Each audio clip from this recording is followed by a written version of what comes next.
Welcome to the Little Athreos Achievers with Daxos. Hope you're excited. If start opening hand goes, yeah, we're going to keep on this one. I like it.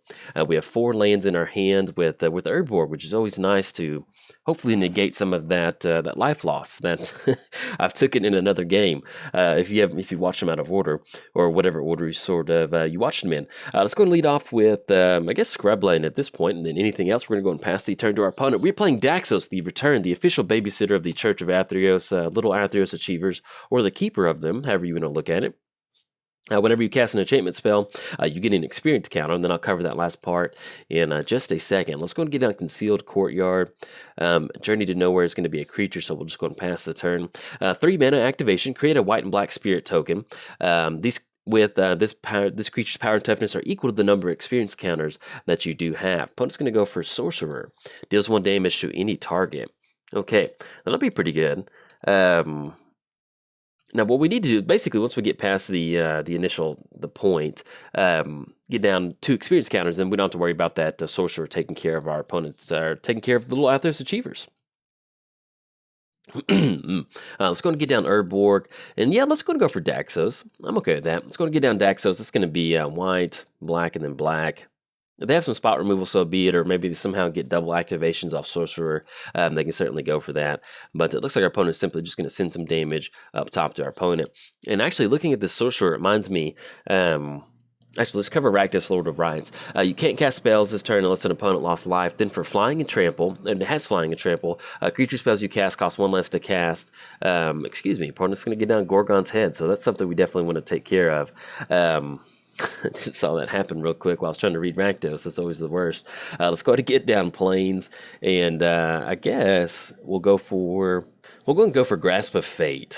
I think that sounds good. We'll go for Grasp of Fate. We definitely want to get rid of that, and we don't want our opponent to be able to cast Rakdos pretty quick. So we're going to exile the Sorcerer. And then anything else, we'll go and pass the turn to our opponent. Play against Rakdos, Lord of Riots. You can't cast this spell unless the opponent lost life this turn. Flying and Trample. Then creature spells you cast cost 1 less to cast for each 1 life that your opponent have lost this turn. But yes, with Sorceress, so when I first got into Magic, we bought like this box of old Magic cards, and Sorceress was in there, and I discovered if a creature has Death Touch, you can ping a creature with that. And so I built a pinging like death deck, and that was a lot of fun, man. That was really cool. At the beginning of your upkeep, target player loses 1 life. Sacrifice it, deals 4 damage to target creature. Okay, let's go and get down Plains. And there's nothing we can do at this point right now to take care of that Smoldering Tar. But at least we still have a Stasis Snare. So let's do this. Let's go and go for Obnixilis. Let's go and plus up on Obnixilis, get that card draw going. Draw into Damnation, that'll be good. And then anything else, we're going to go and pass the turn to our opponent.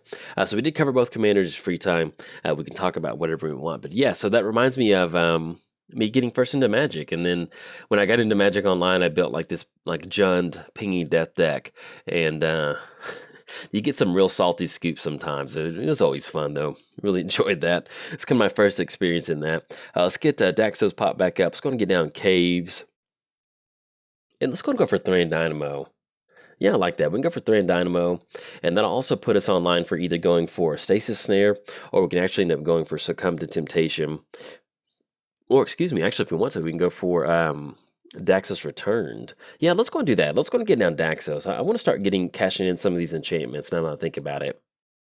Okay, get down Daxos, and then we're going to go and pass the turn to our opponent. So hopefully if our opponent does get down Rakdos, Lord of Riots, or any sort of really big creature, we can at least still go ahead and start ripping some of these enchantments out of our hand and really get those experience counters starting to go. Does 4 damage to target creature, so they can go for that Smoldering Tar activation if they want to. They have to do it during a sorcery. So that's something we do have to watch out for.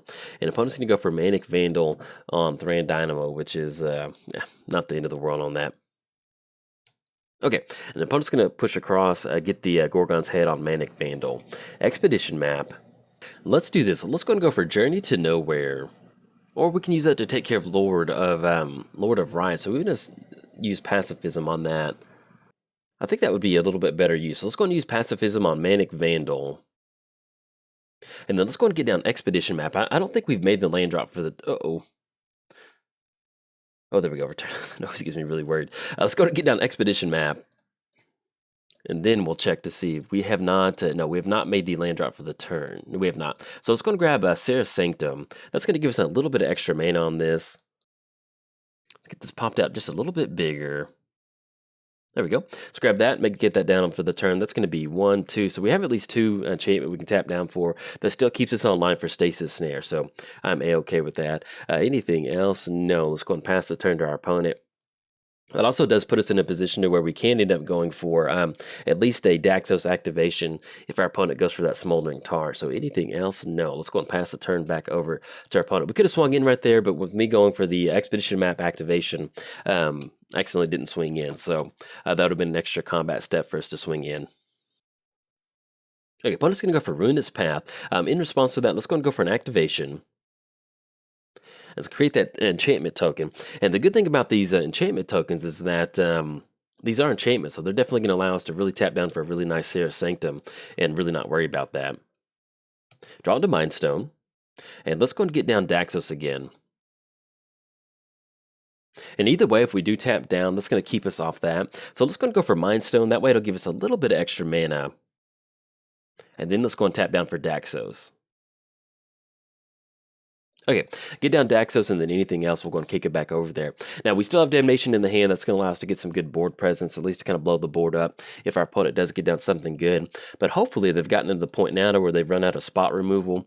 And even if they do keep going for getting rid of Daxos, you know, eventually we're going to have Seraph Sanctum. We keep casting these enchantments. It's really going to allow us to kind of push past on that, and especially them getting rid of Smoldering Marsh, getting that Rakdos activation.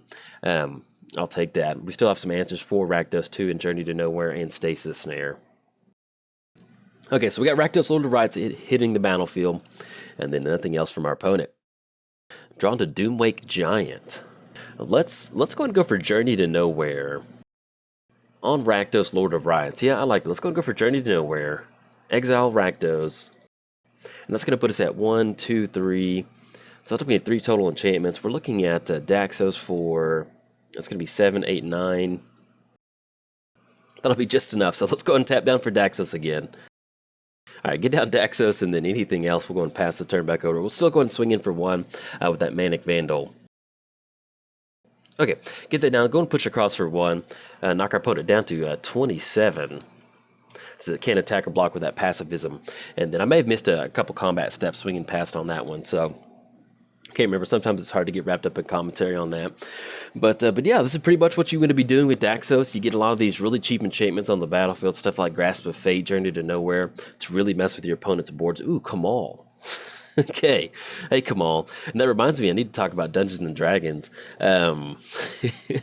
Yeah, I've been playing Kamal in Dungeons and Dragons if you haven't caught any of those videos. Let's go ahead and go for... We have Cast Out, which is, man, we're just ripping into some tons of removal. I still like holding on to Stasis Snare, to be honest. So it leaves the battlefield. Yeah, let's go and go for that. Let's go and go for Cast Out. And main thing is we want to keep our opponent off Lord of Riots at this point. So we're going to get down Cast Out. Go and exile Kamal. And then we'll go and swing across for 1, and then we'll probably end up doing is going for the Succumb to Temptation to start drawing a few extra cards, and then we'll kind of get a Seraph Sanctum count on how much mana that we do have. Anything else, kick it back over there. But yeah, Kamal goes. All right, so we've been in this like Amber Temple. We're playing Curse of Strahd, and we've been in this temple for a while now, like the last 3 sessions, and we finally get out of the temple. If you're concerned about Carl did make it out. There's actually, we had like 6 barbarians that joined our party. Deals damage equal to the number of non-basic lands that player controls, which is 1, 2, 3, 4. That's not too bad. All right, so we're gonna have a little bit of damage being dealt to us on this one. But yeah, so we made it out of the temple. Carl made it out alive. I think like 5 barbarians joined with us, and then unfortunately. Okay, there's gonna put the Gorgon on the Mancer over there, but unfortunately we lost all the barbarians except for like Carl and the leader of the barbarians. So I was really happy to make sure that Carl got out of there. Let's go and go for Succumb to Temptation. I'll talk about some stuff that we got too. It was pretty cool.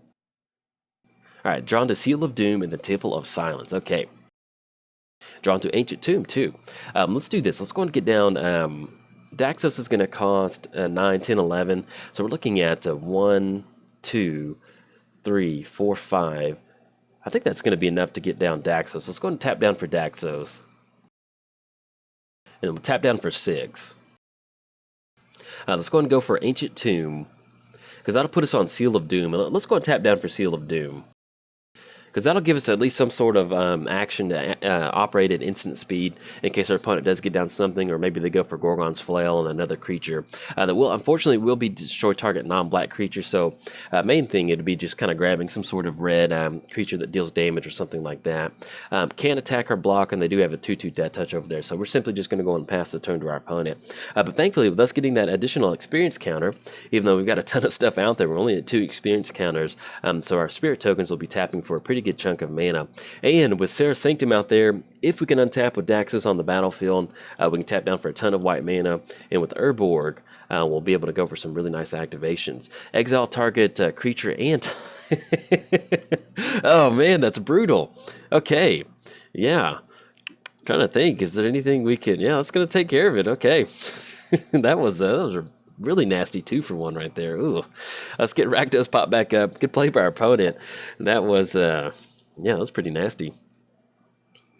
All right, let's see how much the commander tax on Daxos is now. They draw into planes. I think it's going to be... looking at 11, 12, 13. So 1, 2, 3, 4, 5, 6, 7, 8, 9. We're looking at 9, so we're pretty far away. It's going to go for Temple of Silence. We'll get Scry going. Godless Shrine. Yeah, we need some lands. Let's go and put that on top. Doomwake Giant. Is that something that we want at this point right now? No, let's go and pass the turn to our opponent. Unfortunately, I don't know if I have put target... creature, or the utility land that puts a creature from your command zone into your hand. So I don't think we have that land. So if we do grab a tutor, I'll at least look for it, but I don't think we have it in here. I wasn't expecting Daxos to get sent back to the command zone 400 times. But it goes to show you, if you're building a deck with a commander deck that truly does matter, you really need to have that. Our opponent's going to be swinging across for 2. We'll go and take it at this point right now. They can go for that Unearth out of the graveyard. That's going to give it a little bit extra damage being dealt to us, so we'll see how exactly we want to sequence that. If we can exile the Mancer instead of letting it swing across, and or at least giving that Unearth opportunity, we'll be okay. Okay, opponent's going to get down Rakdos. And then let's go and go for Stasis Snare. Go and exile Rakdos. And then we draw into Godless Shrine. Let's go and put down Godless Shrine. I'm not going to pay 2 live. Now, do we want to go for that? That's going to be us taking 1, 2, 3... They'll be able to unearth, and then I don't know if they'll be able to, because that's going to be 7 mana, 1, 2, 3, 4, 5, 6. That'll keep them off Rakdos, Lord of Riots, and that'll be us taking 1, 2, 3, 4, 5, 6, 7, putting us down to 6 total life off of that. You know what? Yeah, let's just go and pass the turn. We can leave up the Spirit Token. If they want to swing across with Mancer, we'll go and chump block on the Spirit Token. That'll stop them from coming across. And then we'll see, this can be 1, 2, 3, 4, 5, 6, 7, 8, 9, 10, 11, 12. I think we're going to inch slowly a little bit closer to getting Daxos back on the battlefield. We'll keep our fingers crossed that our opponent doesn't have any sort of spot removal. Okay, let's go and trade with the Spirit Token. And opponent's going to go for Artisan of Kozilek. You return target creature card from your graveyard to the battlefield. Okay. So that will be, actually, if something does happen to the Mancer, yes, we're going to take 7, yeah. So if that goes back into the graveyard, opponent's going to, might be able to squeeze this one out. Good game by our opponent, man. Well, not good game, but nice play. I mean, we can still go for Damnation, but once that comes out of the graveyard, yeah, that's not going to be good. Do we want to go for Seal of Doom on Artisan at this point right now? We can just wait on that, because we can always go for an activation. Yeah, let's see what we draw into. Draw into Flickering Ward. Let's go and get down Plains. Let's double check Daxos. Yeah, we're sitting at 12 mana, so we're not going to be able to get down Daxos. We do have Doomwake Giant. We can go for that. That will take care of Manic, Vandal, and Mancer, but with that Unearth out of the graveyard, that's going to take care of us as far as stuff that happens. We always need some sort of exile effect. Yeah, let's go and go for a Mind Stone activation. This ain't looking so good. I mean, we still have stuff to do with it. We need to exile Mancer, though, mainly. Yeah, let's go and crack Mind Stone. Draw into Fetid Heat. That's not really going to get it that done. And unfortunately, if we go for Doomwake Giant to have some sort of blocker, yeah, I think our opponent's got it on this one. Yeah, because if we get down Doomwake Giant, we can simply just get it down as a blocker, and then they swing in, they unearth it. That's going to be some damage that's being dealt to us. We go for Flickering Ward. And that's going to be another -1/-1. It basically just puts them in a position to where they can go for that. And even if we were to get down Doom Make Giant, activate Seal of Doom, I think our opponent's got it. Yeah, good game to our opponent. The little Athreos Achievers have been taken care of. Rakdos, Lord of Riots, is going to get it on this one. That Grip of Desolation was absolutely brutal. That's one of the fun things about Daxos is that you can you can generate a ton of mana off Serra Sanctum, but once Daxos gets sent to the command zone 4, 5, 6 times, it's a little hard to kind of get Daxos back on the battlefield and start going for those activations. But thankfully, our opponent was able to keep Daxos off the battlefield. They never allowed us to really get those activations going. We did kind of get our experience counter up, but you can see here it's turn 14. You only had 2 experience counters, so you can see the problems that Daxos and Little Athreos Achievers had trying to get through this one. So I always hate to post, always like to get a win with a brand new deck, but unfortunately there's some really good play by our opponents, so I'm going to go and post this one up. But if you enjoyed your time with the Little Athreos Achievers, like and subscribe. Bye.